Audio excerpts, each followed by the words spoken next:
Operation Sindoor నిజాలు 1 by 1 వెలుగులోకి వస్తున్నాయి. ఒకటి, అవాక్స్ పోయింది తెలుసు, JF-17 పోయినాయి తెలుసు, JF-15 పోయినాయి తెలుసు, JF-10 పోయినాయి తెలుసు, అమెరికాకి సంబంధించినటువంటి F-16లు F-35 పేలినాయి తెలుసు. అట్లాగే కిరాణా హిల్స్ దగ్గర మొహం మూతి పగిలిపోయింది అన్నది తెలుసు. అట్లాగే పక్కన నూర్ అహ్మద్ ఖాన్ ఎయిర్ బేస్ దెబ్బతిన్నది తెలుసు. అట్లాగే 11 వాళ్ళకి సంబంధించినటువంటి ఎయిర్ బేసుల్ని భారత్ దెబ్బతీసింది తెలుసు. అట్లాగే వాళ్ళకి సంబంధించినటువంటి ఉగ్రవాద శిబిరాల మీదన జరిగిన దాడి తెలుసు. ఇవన్నీ 1 బై 1 బయటకు వస్తూ వచ్చినాయి. అట్లాగే మన పాకిస్తాన్ అమెరికా దగ్గరికి వెళ్ళి ఇచ్చినటువంటి ఆఫర్లు ఏదైతే అక్కడ డబ్బులు కోట్ల ఖర్చు పెట్టి ల్యాబిస్టుల ద్వారా కథ నడిపిందని తెలుసు.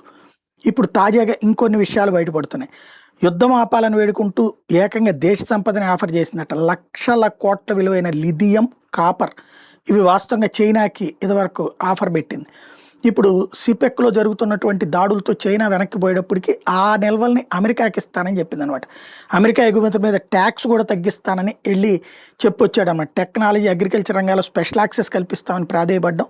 పాక్ అధికారులు 60 సార్లు రాయబారాలు నడిపిన తర్వాతనే ఇదంతా అమెరికా జోక్యం చేసుకునే ప్రయత్నం చేసింది అన్నటువంటి విషయాన్ని ఇప్పుడు డాక్యుమెంట్ల ద్వారా బయటపడుతున్నాయి.